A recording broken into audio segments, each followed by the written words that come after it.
sometimes we notice that you are standing in a place that you do not want to be, and frustrated in your awareness that you are not where you want to be. And in that frustration, the frustration itself is your indicator that you are right now misaligned with who you are and with what you want. Sometimes you feel defensive about that. You want to explain why you're there.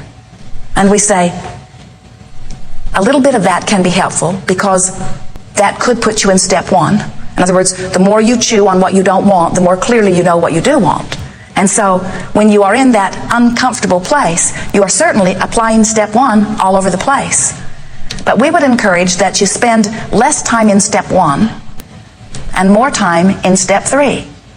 Step two, not your work. Source energy takes care of that. So what do we mean by that? Well, don't spend too much time trying to defend where you are. Don't argue for your limitations by explaining how long you've been there.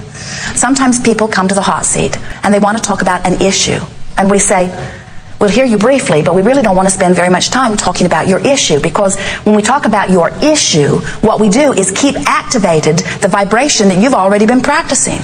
And when we keep activated the vibration that you've already been practicing, the vibration that has already shown you is not going to get you to where you want to be, then this becomes another exercise in futility, because all we do is practice the vibration that isn't working for you. Well, sometimes they can't even reach for the other thought because that vibration is so dominant, and sometimes it feels like they just need to talk about it. And we say, we really don't want to talk about it very much. We want to talk about something that feels good. And they'll say, but I can't talk about this and feel good. And we say, then let's talk about something else. And they'll say, but I'm here to talk about this. And we say, but that is your problem. And they say, we know that's our problem. That's why we want to talk about this. And we say, yes, but talking about your problem only continues to activate the problem and holds you apart from the solution. And they say, but I don't know what the solution is. That's why I'm here. I want to tell you what my problem is so you can give me the solution. And we say, yes, but if you activate your problem, you can't hear the solution. And they say, give me my money back.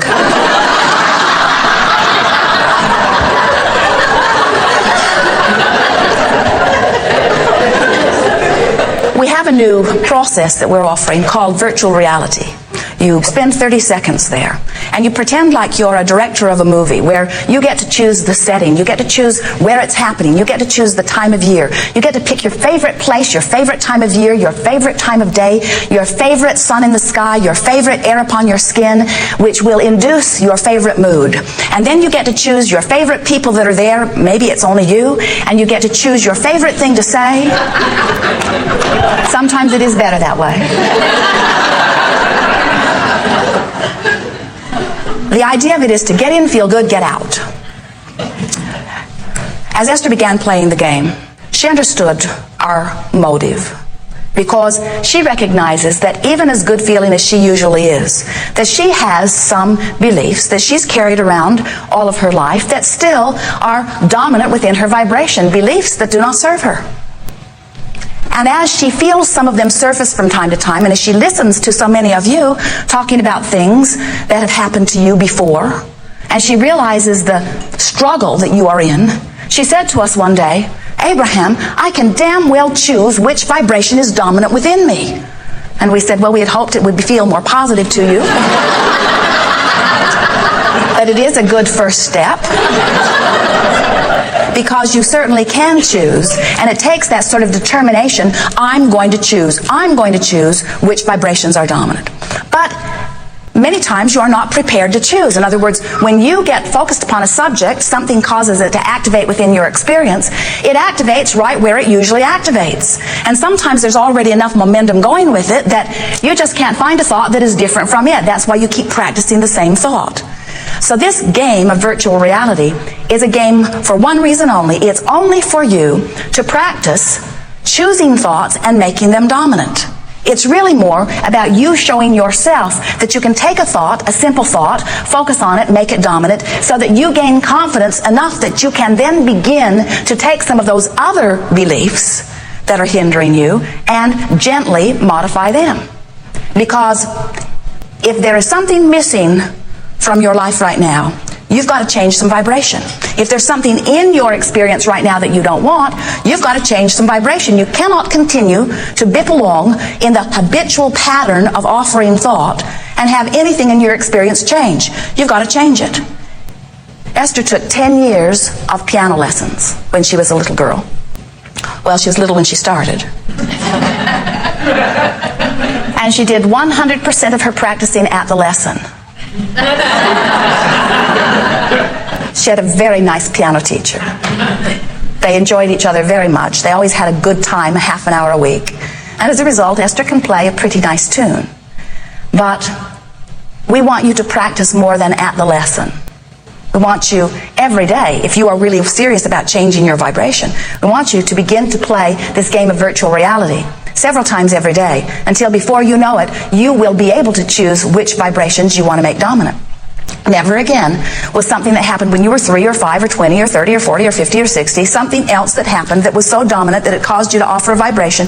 Never again will something other than what you choose be your dominant vibration. And when that happens, you are then the deliberate creator of your own experience.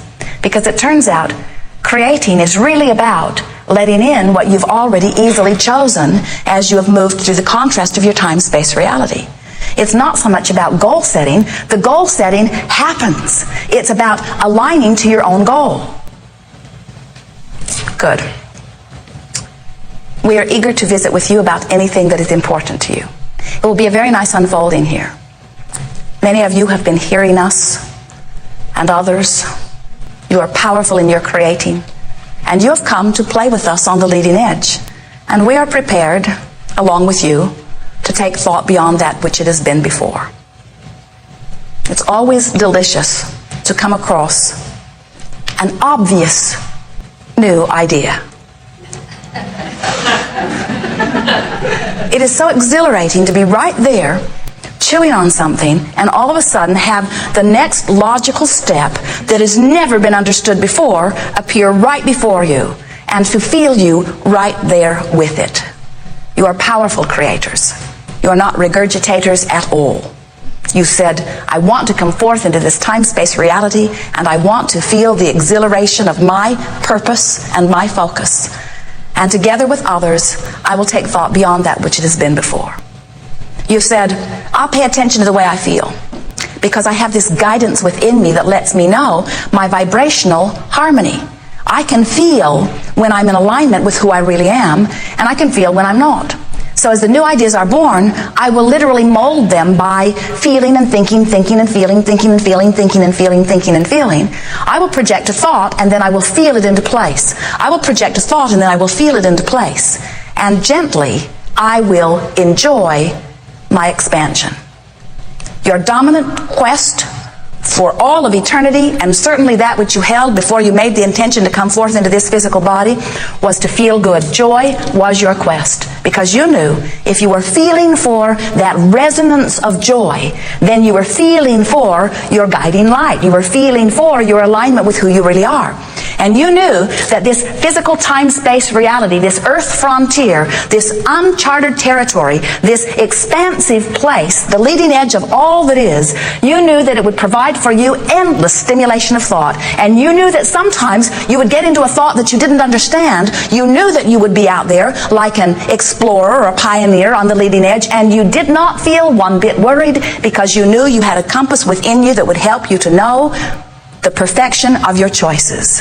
And not once did you say, I'll go forth and do what's right. You said, I'll go forth and do what feels best. For in that choice, it must be right for me. Because you were wise enough to know you cannot choose what is right in every moment for everyone, because everyone's not in the same place of asking.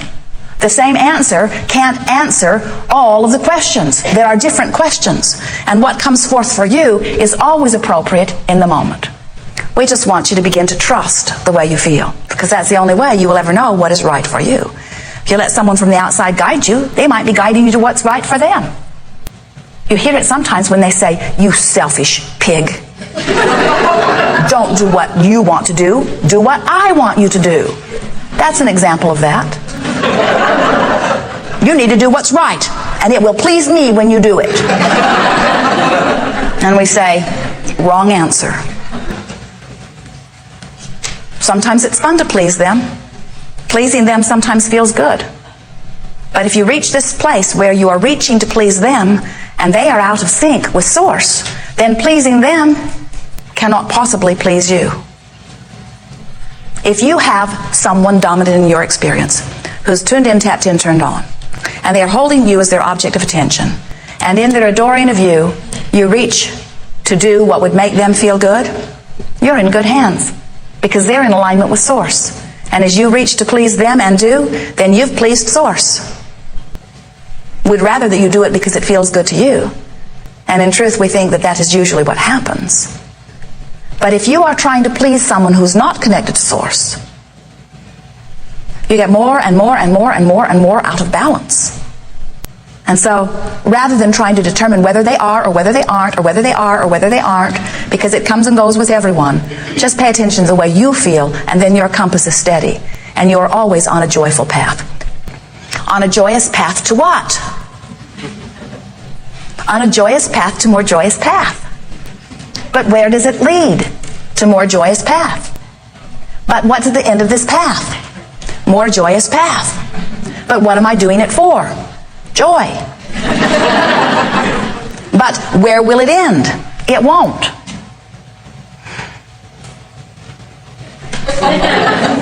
I never get it done? That's pretty much it. You never get it done. We never get it done. But when you think about it, have you ever been on a joyous path, like a vacation, or eating an ice cream cone, when you wouldn't have minded if it didn't end? Where you wouldn't have minded if it just went on and on? You were having such a good time. The idea of it continuing to expand before you felt so good. Well, that's the way this life experience felt to you from your non-physical perspective. And it's the way we want you to remember again. Jerry and Esther were leaving a hotel in San Diego the other day. And the bellman who was helping them with their luggage stood with Esther on the curb while Jerry went to get the car. And he said, I met a lot of happy people this weekend who were at your seminar. What was it about? And Esther said, oh, it's about letting the well-being that is natural in. He said, what? Esther said, well, it's about understanding that we are supposed to feel good and just not doing that thing that keeps us from feeling good. And if we don't do that, then we feel good. And he said, what? And then a family is coming out of the hotel, and a little girl who could not have been more than 3 years old, maybe not even that, tiny little thing, is pushing on the big, heavy glass door. And Esther went to help her and then realized that the little girl was pushing so hard that if Esther opened the door, she would probably fall right down. So Esther stood back and watched her because her parents were allowing it. And the little girl pushed the door with all of her might into the open position and then held it while her older brother walked out, and her father and her mother. And she is exclaiming to all of them, I did this all by myself. I did this all by myself. And then a parade of strangers are coming out of the hotel, one after the other. The little girl is holding the door, and she is telling each of them, I did this all by myself. Her beauty and her purity and her joy brought one man nearly to tears. He could hardly believe that this little bit of a thing that did not come to his knee was holding the door for him. And then she bounced down the sidewalk with her family, shouting all the way to the parking garage, I did that all by myself.